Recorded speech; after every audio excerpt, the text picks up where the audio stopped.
Et retrouvez maintenant les plantes et leurs bienfaits. Présenté par Arlène et Manu.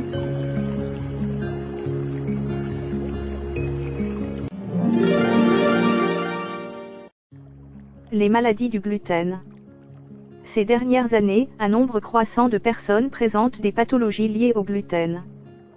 Selon les données de l'INSEE, 3% des Français ont déjà supprimé le gluten de leur alimentation, rapporte-t-il. Le gluten est la fraction protéique insoluble de certaines céréales constituées de deux types de protéines, les prolamines et les glutélines, respectivement gliadines et gluténines dans le blé. 3 types de pathologies liées au gluten. La maladie cœliaque, ou intolérance au gluten, c'est une maladie auto-immune se traduisant par des lésions de l'intestin grêle provoquant un trouble de l'absorption des nutriments. Son diagnostic est possible par dosage d'anticorps spécifiques de la maladie et par biopsie. Elle touche environ 1% de la population mondiale. En France, seulement 10 à 20% des cas seraient diagnostiqués. L'allergie au blé se manifeste par des troubles cutanés, des troubles digestifs ou des troubles respiratoires, asthme du boulanger. Un dosage des immunoglobulines est utilisé pour le diagnostic. La prévalence serait de l'ordre de 0,1 à 0,6% en Europe. L'hypersensibilité au gluten, ou sensibilité au gluten non cœliaque, SGNC, concernerait un grand nombre de personnes présentant des symptômes variés tels que douleurs abdominales, brûlures épigastriques, nausées, diarrhée, constipation, maux de tête, fatigue. Aucun marqueur biologique n'est actuellement connu pour le diagnostic. Selon les études, on parle de 0,5% à 13% de personnes se plaignant de cette pathologie. Alimentation selon ces 3 types de maladies. Dans le cas de la maladie cœliaque ou de l'allergie au blé, seule une alimentation stricte sans gluten permet d'éviter les symptômes.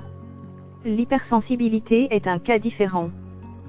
Des membres du Biocivam, association de producteurs bio de l'Aude, ont conduit une enquête sur l'hypersensibilité. Ils avaient été sollicités par des paysans boulangers et pastillers dont les clients rapportaient pouvoir manger les produits qu'ils vendaient alors qu'ils présentaient d'habitude des symptômes d'hypersensibilité au gluten. L'enquête a montré que les produits à base de blé qu'ils pouvaient manger étaient fréquemment des pâtes et pains au levain confectionnés à partir de semoules ou farines issues de blé de variété locale, cultivés en agriculture biologique, écrasés sur meules de pierre et transformés sans additifs.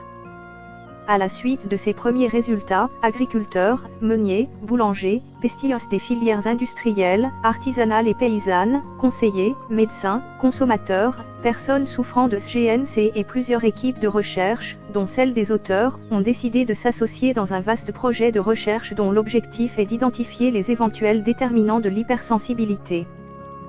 Différents types de blés et procédés de fabrication. La sélection des blés s'est fortement développée au cours du XXe siècle pour satisfaire les exigences des agriculteurs, rendement et résistance aux maladies, et celles de la filière agroalimentaire industrielle. Des différences entre variétés s'observent notamment au niveau de leur gliadine, un des 2 types de protéines composant le gluten. Quelques variétés de blé dur présentant une faible toxicité ont pu être identifiées, ce qui permet d'envisager un programme de sélection de variétés adaptées aux personnes hypersensibles. En ce qui concerne les procédés, les auteurs émettent notamment les hypothèses que le levain contenant des protéases actives permettrait une fragmentation du gluten, ce qui faciliterait sa digestion, et qu'une hydratation importante de la farine serait indispensable à une bonne dénaturation des protéines. Projet de recherche et appel aux hypersensibles. Le projet de recherche des auteurs vise à comparer les variétés de blé tendre et dur recommandées par l'industrie de la boulangerie et celles utilisées par la filière paysanne, à comparer l'impact des cultures bio et conventionnelles sur l'allergénicité de certaines variétés, et à comparer les procédés industriels et artisanaux. Céréales sans gluten, qu'est-ce que le gluten ? Le gluten, c'est la substance qui se forme lorsque 2 types de protéines, les prolamines et les gluténines, s'associent à la faveur d'une humidification. Le gluten n'est donc pas une céréale, il s'agit plutôt d'une colle visqueuse utilisée dans l'industrie comme liant et pour donner une belle texture souple aux préparations. Où trouve-t-on du gluten ? On retrouve du gluten dans certaines céréales, réunies sous l'acronyme SABO, le seigle, l'avoine, le blé, l'orge et le triticale. On peut ajouter à cette liste le froment, le camus et l'épeautre. À noter toutefois que plus de 95% des personnes intolérantes au gluten peuvent consommer de l'avoine pure. Quels sont les aliments qui contiennent du gluten? Du pain, des viennoiseries, brioches, bagels, croissants, etc. Et des pâtisseries, gâteaux, tartes. Des pâtes alimentaires, spaghettis, macaroni, etc. Des biscuits, salés ou sucrés. La plupart des céréales pour petit déjeuner et pour nourrissons. Tous les aliments panés, enfarinés ou enrobés de pâte à frire. Les pains de viande et de poisson contenant de la farine ou de la chapelure, les soupes en conserve ou en sachet. Les desserts et les sauces liées avec de la farine de blé, béchamel, roux, crème pâtissière, anglaise ou de champignons, sauce soja et tamari, etc. Toutes les bières. Le sétan, aliment végétarien, très riche en gluten.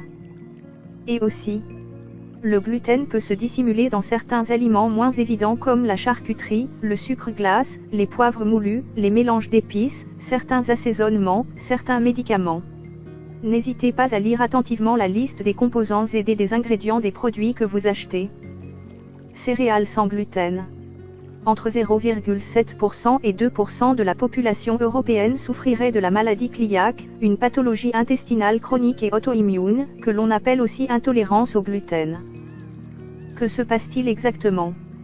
Lors de l'absorption d'aliments contenant du gluten, le système immunitaire des personnes concernées réagit à la présence de gliadine, une protéine qui compose le gluten, en produisant divers anticorps. Chez l'adulte, la maladie cœliaque se traduit par des symptômes assez spécifiques. Une diarrhée chronique et barre-oblique ou de la constipation, une perte de poids. Des douleurs abdominales. Des ballonnements et barre-obliques ou des flatulences.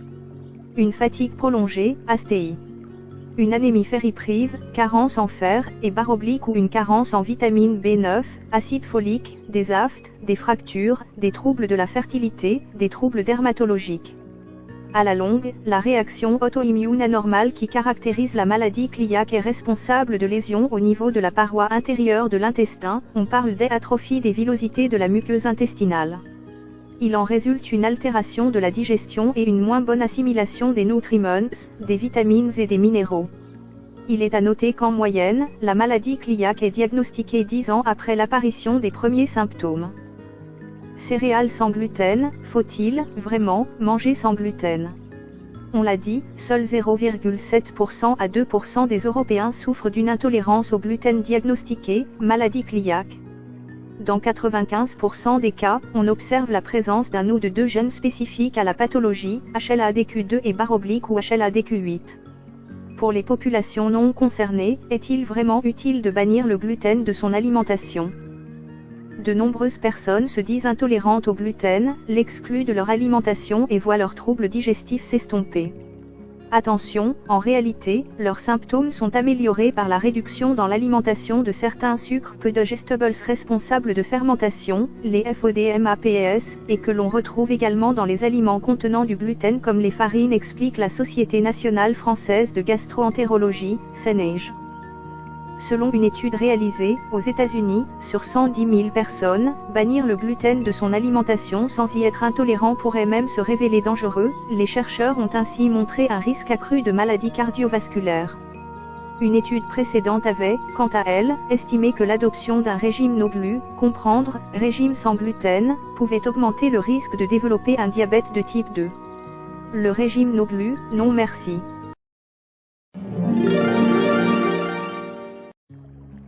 Que peut-on manger quand on a une allergie au gluten? Les alternatives au gluten outre les produits frais, viande, poisson, œufs, produits laitiers, fruits, légumes, les légumineuses ou les féculents, les personnes intolérantes au gluten peuvent aussi continuer à manger certaines céréales comme le riz, le sarrasin, le quinoa, le maïs et le millet. En effet, toutes les céréales ne contiennent pas du gluten.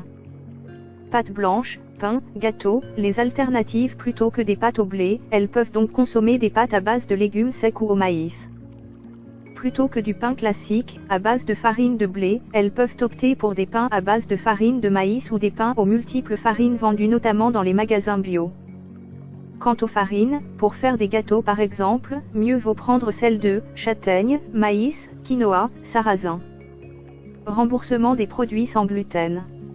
Par ailleurs, dans les rayons de magasins se trouvent de plus en plus de produits labellisés sans gluten, avec le logo montrant un épi de blé barré, que les malades cœliaques peuvent manger sans souci. Toutefois, ces produits peuvent coûter plus cher que des produits classiques. C'est pourquoi la sécurité sociale prend en charge une partie du surcoût des produits achetés sans gluten, en cas de maladie cœliaque diagnostiquée précisément. Pour avoir droit à ces remboursements, le diagnostic de l'intolérance au gluten doit être effectué par la biopsie de l'intestin grêle montrant l'atrophie villositaire. Il faut alors avancer les frais au moment de l'achat, puis renvoyer à la sécurité sociale les vignettes présentes sur les produits sans gluten. Intolérance au gluten, les aliments interdits. Les malades cœliaques n'ont pas le choix, ils doivent éliminer tous les aliments à base de blé, froment, et ses dérivés, épeautre et camus, mais aussi les aliments à base d'orge, d'avoine et de seigle comme le pain, les pâtes à tarte, les biscuits, la semoule, les raviolis, le couscous, les panures, les beignets, les feuilletés. Mieux vaut être très vigilant, car le gluten se cache aussi dans des produits auxquels on ne penserait pas, barres chocolatées, glaces, sauces, potiches instantanées, conserves, plats cuisinés, charcuterie, bière. Toutefois, pas d'inquiétude à avoir car la réglementation actuelle, datant de novembre 2005, précise que la présence de gluten doit être signalée dans toutes les préparations en contenant. Les risques de traces de gluten existent néanmoins dans certaines préparations censées ne pas en contenir car par exemple certains aliments peuvent être contaminés au moment de l'ensachage, ou lorsque le gluten est présent à l'état de traces non significatives, la mention sans gluten n'étant alors pas synonyme d'absence totale de gluten.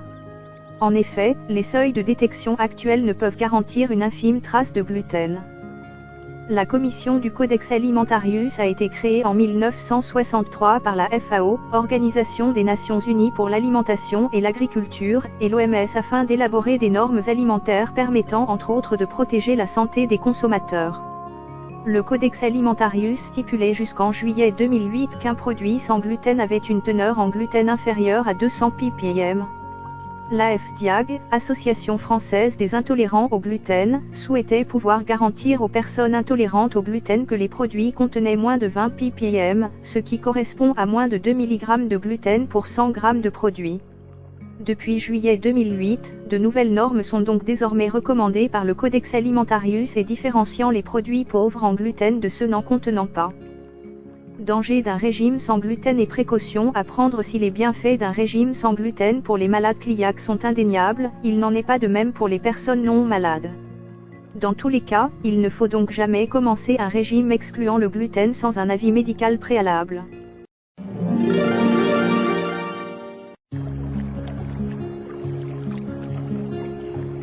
Vous venez d'écouter la chaîne des bons trucs. Présenté par Arlène et Manu.